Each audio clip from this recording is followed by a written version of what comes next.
If during the day you notice pressure in your eyes and also your vision may become blurry at that moment. To me, it also happens when I have a stress.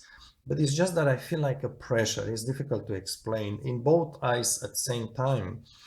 One of the reasons, not all the reasons, but one of the reasons is during your night, during your sleep, you may be sleeping on your chest or on your side, and your head is going to be on either side, staying, resting either on pillow or maybe directly on the mattress. Just pay attention the next night when you go to sleep.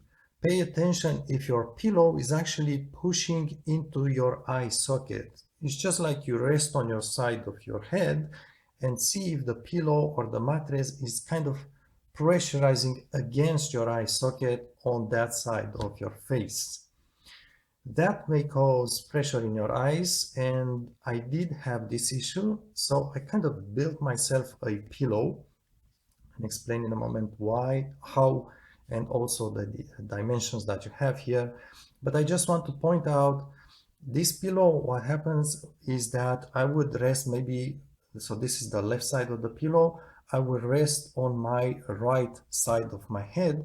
And what it does is I would place my head on such way that my eye socket area is above or inside this hole. So the eye socket sits just above the mattress that's underneath.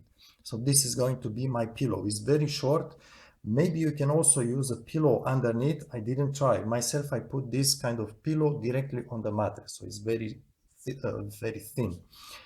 And I sleep on my chest with head either on the right side or on the left side over this other hole. Again, the eye area, the socket of the eye, it's right above here and it's not touching the mattress. So basically it blocks any kind of potential pressure point on the socket of the eye.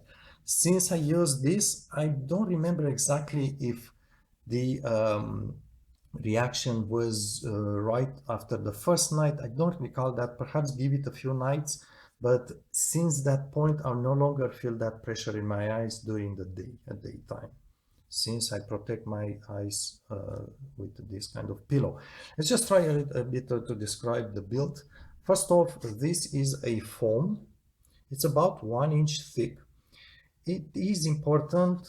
By the way I got this is, I think it's from a, well, I'm not thinking, but it is from a thrift store. It's just a chair cover, one of these regular chair cover. However, I was looking for a foam that is fairly stiff, not soft and not easy to compress, because the head has some weight, so it's going to crush it down if it's too soft, and then you are going to touch with your eye socket the mattress underneath. So it has to be fairly stiff. Other than that, there is no other requirement. So I got to cut it. I'm going to give you the dimensions, but first I just want to point out, because this is foam, there's chemicals, sometimes there is fire retardants on it, so it's not safe, and you are keeping basically your mouth over it. I took kind of bed sheets and just chopped bits of them. So I'm going to insert this into a cover that I'm going to sew. I have a sewing machine, or maybe just to use a needle. I'm just going to make a two-fold cover and just insert this into the cover and just sew the cover all around.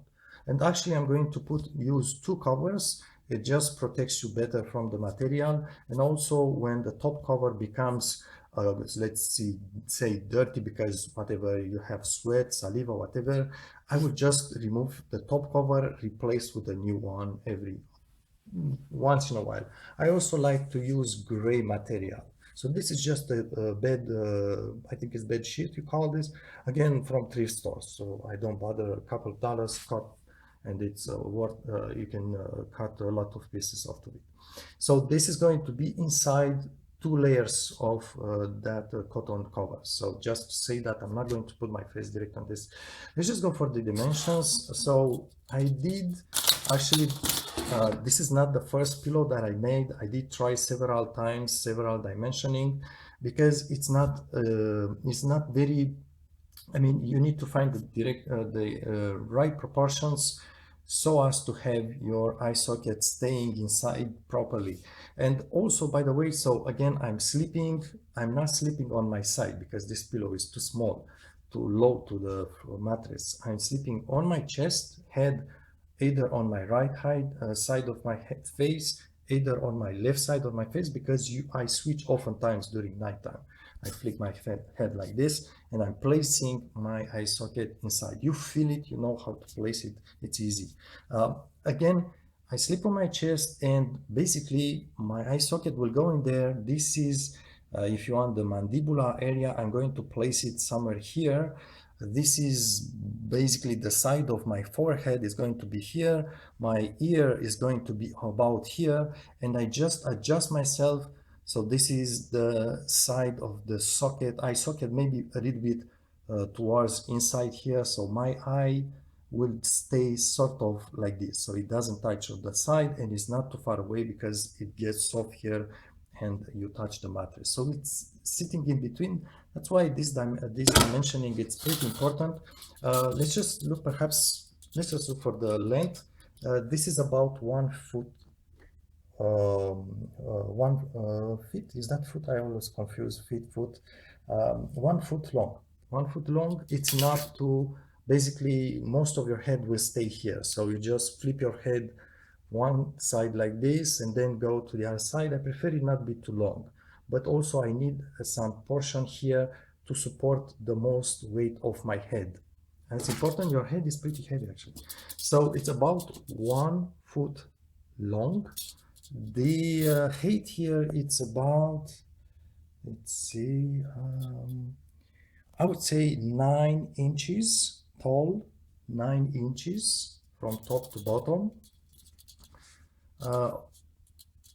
This height here is the most important. It's about 3 inches from top to bottom, and the length of it, I would say between 3 and 4 inches.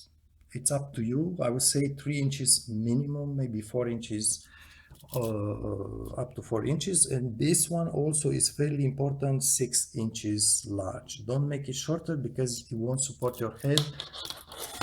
The foam will compress too much and you touch with your eye socket the mattress underneath. And about 1 inch thick.